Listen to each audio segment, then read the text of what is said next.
Hi everyone. So in this algorithm a day series we will be looking at different computer algorithms. We will look at the theory first and then we're gonna go actually code the algorithm. So let's start with the very basic algorithm, linear search. And the way it works is, say you have a collection and then you're given some number m that you need to find in this collection. So you go over each value in this collection, and if the value matches m, then you just return that index. So let's say I have m equals 8. So I'm going to go through this collection and I'll see, does 1 equal 8? No. So I'll go to the next one. And does that equal 8? No. So I keep going until I hit 8, and then I return that index. Now arrays are indexed at starting at 0 to n minus 1. So you have to return, you just have to get the index and add 1 to it and return that. So in this case it will be 0, 1, 2, 3, 4. So your index will be 5. And if a value is not found in your collection, then you return -1. What we do is we just say, this will be the pseudo code. So you just say for I equals 0 to n minus 1. So I'll say if n at index I equals m, then we simply say return I, because I will be the index. But we said that it's 0 based, so we just need to say I plus 1. We are here in Visual Studio, and what I have is just a pretty basic console app. I'm using C#, but you can use any programming language you prefer. So what I also have is another class called linear search, and currently it doesn't have anything. So let's start here.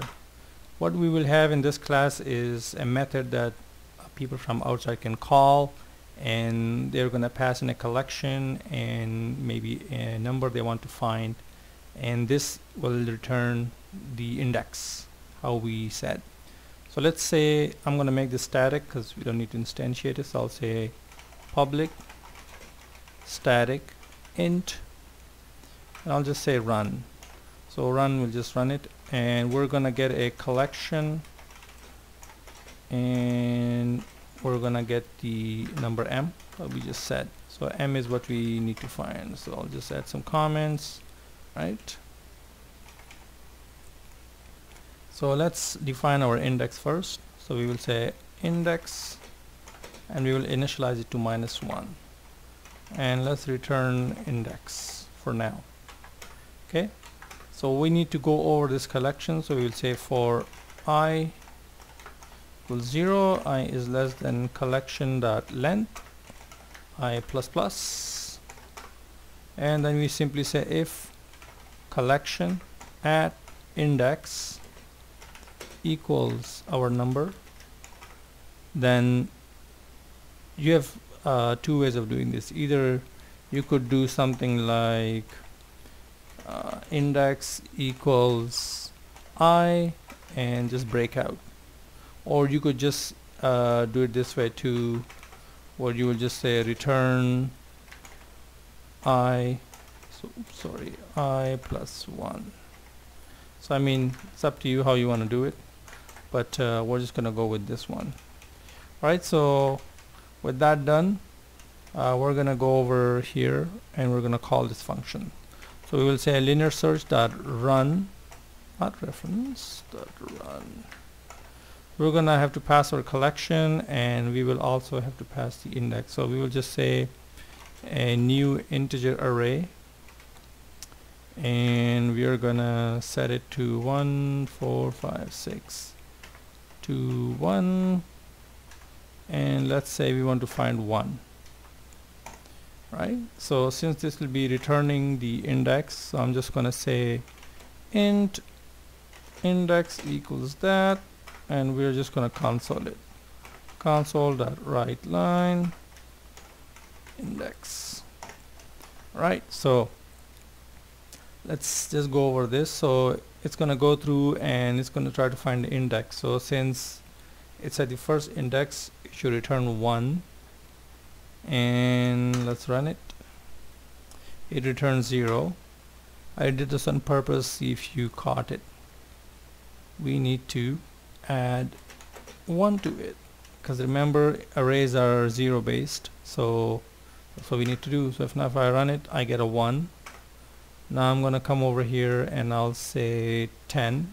Now 10 is not in my collection, so I should get -1. I get -1, that's correct. Let's pass in 5 and I should get 3. I do get 3. Now I hope you understand linear search. It's very basic, and as a coding challenge, see if you can find a way to find the last index of a given number. So if, for example, if I were to give you 1 over here, then you have to give me the index of this 1 over here, which will be 1, 2, 3, 4, 5, 6. So you have to find the last index of the number. So you can pause the video, see if you can figure it out, and then we will do the solution. So we're back in the code, and believe it or not, the change is very straightforward. All you have to do is just remove this break, and that should be it. So if I come back here, run this, I don't have a 10 in my collection, so I should get -1. I get -1. I'm gonna say a 1. I should get 6. I get 6 because that's the last. Let's say I add 4 here, and then I want to find 4, which is at the very beginning, so I should get 1, and I get 1. Now if I find 1 again, I should get 7. Get 7. So that's it.